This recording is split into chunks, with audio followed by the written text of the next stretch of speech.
Next up, we're going to have Arnell Bryant-Willis. Arnell Bryant-Willis is serving as the Diversity Initiatives Manager at the Florida Bar. Prior to joining the bar staff, she was Vice President of Operations for E.W. Bryan Associates, a consulting and training firm where she developed and conducted training in leadership, team building, and diversity, in addition to facilitating roundtable discussions and strategic planning sessions for her clients. Her prior work also includes serving as Operations Director for the Office of Supplier Diversity at the Florida Department of Management Services. So we'll have Arnell come up and say a few things, and then we'll break for lunch. Thanks. I'd like to start by saying it's so nice to be pulled out of order. When you're so settled on being where you are, and then all of a sudden you go boom. Okay, so when you know what you know, you do what you do, and you do the best that you can anytime that you can. So. Diversity and inclusion. The Department for Diversity and Inclusion is, of course, for diversity and inclusion. We have two main areas that we work in, and one area I will not talk about, but you'll have two presenters to talk about the Leadership Academy, but that is a heartthrob of mine. And so if you have any questions about the workings of the Leadership Academy later on, feel free to stop me. If there's someone in the room who thinks that you want to apply for the Leadership Academy, go talk to Renee. Renee is the brainchild of the Academy program that started way back in 2013. So let's start with diversity and inclusion. Oftentimes when we are talking about the word diversity, that just kind of throws a little ring in the picture. So when I came to the bar in 2011, one of the first things we did was we did a tagline for diversity. And rather than calling it diversity, we wanted to focus on inclusion. And so all of you have been given, I hope, a pen for diversity and inclusion. I would ask you, cajole you, give you a hug if you don't say that sexual harassment, to wear this pen because it represents an inclusive process, and we are really trying to grow inclusion. Lunch is coming, so I'm going to make this really hopefully comprehensive, but yeah, complete. The Diversity and Inclusion Committee was established by the Board of Governors in 2013, and it combined several programs. It combined a section of equal opportunities and the standing committee, for diversity and inclusion. And when that happened, we were initially at approximately 30 persons on the committee. As of today, for this incoming year, or current year that we are in, we have 162 members on the committee.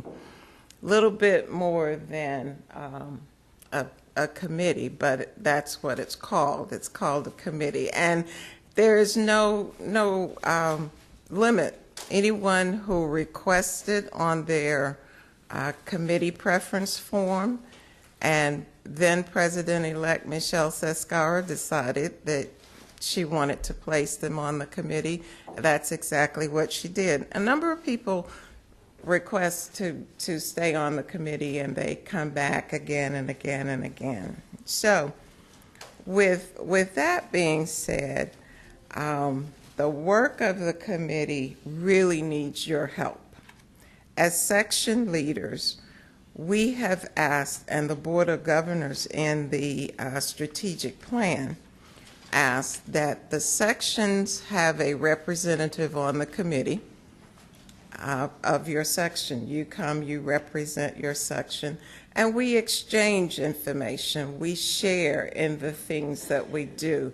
If we also have people on the Diversity and Inclusion Committee who are signing up to be speakers, and I think it may be Mindy was talking when I came back in about all males being on the committee and there are a number of females in the group. Well, that happens often. And also, it happens that there is no other diversity. And when you're talking about inclusion, or when the bar thinks about inclusion, we're looking at not just the old-fashioned race and focus there. We want you to broaden your horizon, broaden your scope. We want you to look at all ethnicities. We want you to look at LGBT. We want you to be totally inclusive for diversity and inclusion. Women, and we're going to talk a little bit about the program that Michelle spoke of earlier. And the folks who have disabilities that we cannot see, we don't know what disabilities you have. I have a history of wearing boots at the bar because I don't seem to be able to not have one or the other of my Achilles tendons being operated on, but I don't have any more, so I guess I'm settled. Once I get back in a pair of heels, I'll be good to go in a couple of months. But I'm very envious. One of my prejudices, if you will, when we're going to talk about the inclusiveness, one of my prejudices is that I look at women who are now wearing pretty shoes and I don't like your feet. And I don't like your feet because you look very nice. You know, we women think in many instances that we need to be elevated a little bit because the shoes touch everything off. If that's not your thing, then okay. But, okay, in the Diversity and Inclusion Committee, there are several subcommittees there, and we have an executive committee. We have a Get Involved Committee, a Grant and Review Development Committee, a Law School and Pipeline Committee, a Multicultural Committee, and a Gender Equality Committee. And we'll come back to the gender equality. The chair of the committee this year is Nikki Lewis-Simon, who is a partner at, or shareholder at, and they may mean the same thing. I'm a non-lawyer, so sometimes I get things confused. And I don't try to go in your area. I try to stay over here where I'm comfortable. But she's with Greenberg Trerick. And so she's the leader of the committee. Nikki wanted me to ask that all of you please consider, if you have not done so already, identifying an individual who will serve on the Diversity and Inclusion Committee. You can email me that person's name, and we will make sure that they're included in all of our information. The committee will meet 3 times a year. We meet at annual convention. We meet at fall meetings. We also meet at the winter meetings. So those are our 3 major times that we meet. Because we have such a large group of people this year, we're going to try and establish programs that will be operated in 4 areas of the state, so that everyone on the committee who wishes to really be involved in diversity will have an active role and an active activity and be totally involved and committed. There is a grant program that is available to voluntary bar leaders or voluntary bar associations. That grant program has $50,000 in it. A voluntary bar can apply for a single grant for $1,500, and if you decide that you want to partner with someone, then you can apply, another voluntary bar association, you can apply for $3,000. It doesn't mean that you will get the $3,000, but you are eligible to receive the $3,000. This year, we have pending about 28 grant applications. And they're pending because some of our voluntary bar organizations have become very creative. Instead of partnering with just one organization, they've partnered with 2 or 3 organizations. So now the committee has to go back and look at the applications to make sure that we're not sending all of the resources to Tampa, for example, because the Hillsborough County Bar Association may have partnered with George Edgecombe Bar Association and Hillsborough County Women Lawyers and the Hispanic Bar of Hillsborough County. So, and that's not really far off from what happened. So if all of those folks partner together, then you've got 4 times $3,000 and you only have $50,000. So we want to be equitable and fair with the distribution of the dollars. So when we move on to the part that Michelle talked about this morning, Michelle spoke to you about the Blue Ribbon Committee or the Blue Ribbon Program that will be launched at some point in the very near future.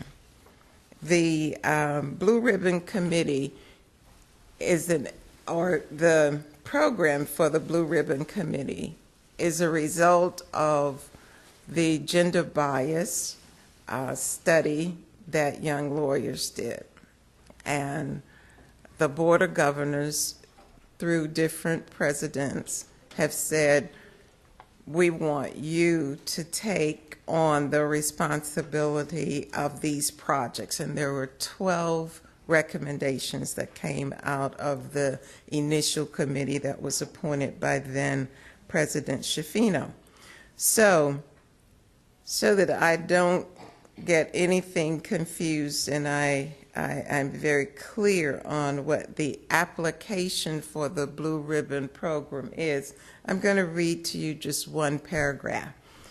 And this application will go to law firms. Law firms can apply as often as they wish. There's no limit, but I will also give you the categories of the application process. So what it says is that the Florida Bar Blue Ribbon Award was designated to recognize firms and other legal employers who have substantially increased efforts to hire, retain, promote women lawyers within the full calendar year. The following application is composed of 10 components with a total of 100 points. However, you need to obtain at least 90 points in order to be considered as a winner. The categories that will be looked at are, and there are specific guidelines for each of these categories. Family leave, on-board measures, regular flexible work policies, hiring, mentorship, sponsorship, leadership, pay parity and transparency, meaningful participation, and miscellaneous. When I first read this after the committee had given all of these categories, I said, what could miscellaneous possibly be? And the miscellaneous points, which would be 10 points that you could receive, would be points that would be comprehensive, that you think is important from your particular firm, that would impact your application. Now, when is this going to roll out? The idea is that we're going to test it. We're going to try and identify several organizations who are willing to provide submit an application. Let us test what you are submitting to us so that we can see if there are any loopholes in the application or areas that have not been covered. Not necessarily a loophole, but an area that has not been covered, so that we'll be able to go back, tweak it a little bit if necessary, or if we need to perhaps even start over in certain sections. The two people who are most responsible for leading the committee to get this application draft where it is today are Fentress Dreskel and Paul Sangiovanni. Paul Sangiovanni, former BOG member, and Fentress Drexel is an individual who is with the Carlton Fields firm in Tampa.